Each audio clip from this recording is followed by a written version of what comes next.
বাংলাকে যেভাবে বারবার আক্রমণ করছে, এর যোগ্য জবাব কিন্তু মানুষ গণতান্ত্রিক পদ্ধতিতে ওই ইভিএম এর মধ্যে দিয়েই দেবে। বাংলা কি অপরাধ করেছে? বাংলা তো কোনো অপরাধ করেনি। কেন বাংলার প্রতি এত দ্বিচারিতা? কেন বাংলার প্রতি এত অপমান? কেন বাঙালিদের ওপর এত অত্যাচার? কেন আজকে বাংলার মানুষকে লাইনে বারবার দাঁড়াতে হচ্ছে? কি অপরাধ করেছে? এসআইআর সংক্রান্ত শুনানি ঘিরে সাধারণ মানুষের হয়রানির অভিযোগ উঠে আসছে বিভিন্ন মহল থেকে। সেই অভিযোগের প্রেক্ষিতেই হাওড়া উদয়নারায়ণপুরে একটি বিশেষ শুনানি ক্যাম্পের আয়োজন করা হয়েছে। প্রশাসনের তরফে জানানো হয়েছে, মানুষের সমস্যার কথা সরাসরি শোনার জন্যই এই উদ্যোগ। তবে বাস্তবে এই শুনানি কতটা কার্যকর হচ্ছে তা নিয়ে প্রশ্ন তুলছেন অনেকেই। ক্যাম্পে সকাল থেকেই ভিড় লক্ষ্য করা যায়। দূর দূরান্ত থেকে আসা মানুষজন দীর্ঘ সময় লাইনে দাঁড়িয়ে থাকছেন। অনেকের অভিযোগ, নির্দিষ্ট তথ্য বা নথি না থাকায় তাদের শুনানি সম্পূর্ণ হচ্ছে না। আবার কেউ কেউ একাধিকবার ডাকা সত্ত্বেও কোনো স্পষ্ট সমাধান পাচ্ছেন না।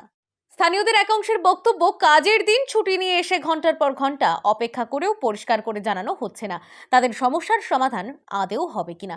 ফলে প্রশ্ন উঠছে, এই শুনানি কি সত্যিই সমস্যার স্থায়ী সমাধান, নাকি শুধুমাত্র প্রক্রিয়াগত আনুষ্ঠানিকতা? আইনটাকে তো আইন বলে সম্মান দিচ্ছেন না।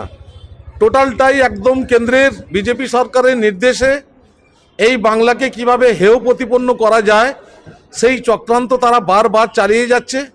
নির্বাচন কমিশনার ভুলে গেছে যে তিনি একটা নির্বাচন কমিশনার, সেখানে নিরপেক্ষভাবে বাংলার মানুষ, ভারতবর্ষের মানুষ এটাই তার কাছে আশা করে যে নিরপেক্ষতাকে বজায় রেখে নির্বাচনী সংক্রান্ত কাজকর্ম করবেন। কিন্তু এটা এখানে দেখা যাচ্ছে টোটালটাই বিজেপির মদতে, তাদের নির্দেশে যখন যা বলে দিচ্ছেন সেইভাবেই বাংলার মানুষকে হেয় প্রতিপন্ন করে যাচ্ছেন।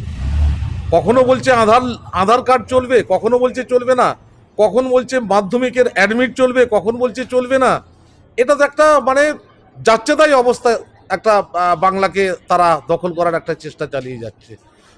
অন্যদিকে প্রশাসনের পক্ষ থেকে জানানো হয়েছে, সমস্ত অভিযোগ ও আবেদন নথিভুক্ত করা হচ্ছে এবং তা পর্যায়ক্রমে খতিয়ে দেখা হবে। তবে সাধারণ মানুষের আশঙ্কা, কাগজপত্র জমা দেওয়ার পরেও আদেও কোনো ফল মিলবে কিনা তা এখনো স্পষ্ট নয়।